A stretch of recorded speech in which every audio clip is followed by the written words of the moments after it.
I have the Rabbit R1 and I'll be showing you how to enable and also how to disable data roaming on this device. So let's say you have a SIM card and you're traveling from one country to another. You might need to enable data roaming so you can be able to use your Rabbit across different countries. So what you want to do is give your Rabbit a good shake to get into settings.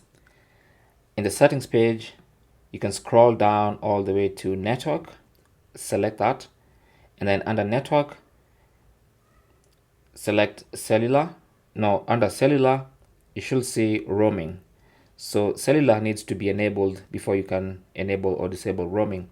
So if cellular is disabled like that, then you'll not see the roaming option. So cellular needs to be enabled, and then now you can enable roaming and disable it from here. So when it's like that, it's disabled, and when it's like that, it's enabled. That is basically how to turn cellular data roaming on or off on the Rabbit R1.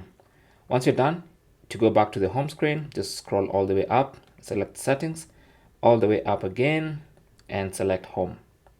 And that's it. Thanks for watching. Comments and questions down below, and good luck.